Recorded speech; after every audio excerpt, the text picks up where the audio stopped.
మొత్తం ఇన్ఫెక్షన్ అయితే నేను క్లీన్ చేసేస్తున్నా. ఇన్ఫెక్షన్ మొత్తం క్లీన్ చేస్తున్నా. కానీ ఇప్పుడు ఇది ఇరిగేట్ అయిపోయింది కనిపిస్తున్నాయి. ఇగో ఎంజంలా బొక్కే ఇరగలేదన్నారు. ఇగో అమ్మ ఇరిగింది. ఇప్పుడు నాకు అర్థమైంది. బొక్కే ఇరిగింది. బొక్కే ఇరగలేదు ఎవరని చెప్పింది అంటారు. ఇరిగింది బొక్కే ఇరిగింది. వాళ్ళు ఎక్స్రే తీసిరా? వాళ్ళు ఎక్స్రే తీసిరా? తీసిరు కదా మనకి ఇయ్యారట వాళ్ళు. ఇగో వాళ్ళు తీసిరా సార్? తీసిరా? వాళ్ళు తీసిరు కదా. సరే సెల్లులో పెట్టుకున్నారు. ఇది కనిపిస్తుంది కదా? ఇరిగింది. సరేనా?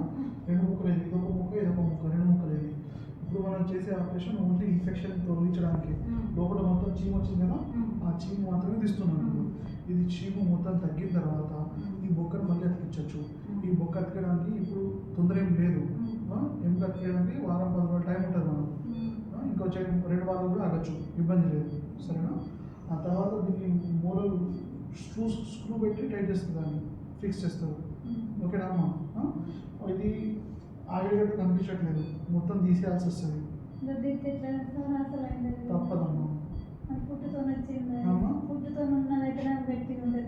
కాదమ్మా, ఇది ఇప్పుడైతే తీసేస్తాను.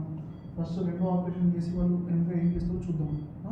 మళ్ళీ 3వ ఆపరేషన్ చేసినప్పుడు దీనికి కొంచెం చర్మం తీసుకొచ్చి, లేకపోతే కొంచెం ఇక్కడ ఉన్న చర్మం తీసుకొచ్చి ఇక్కడ ఇస్తాం అట్లా. సో ఒక ఆపరేషన్ అయితే అవ్వదు, ఇది 2 ఆపరేషన్లు 3-4 ఆపరేషన్లు పడుతుంది. సరేనా? ఇప్పుడైతే మొత్తం ఇన్ఫెక్షన్ క్లీన్ చేస్తాను. క్లీన్ చేసి ఒకసారి ఇంకా డాక్టర్ వచ్చి చూస్తారు. ఓకేనా?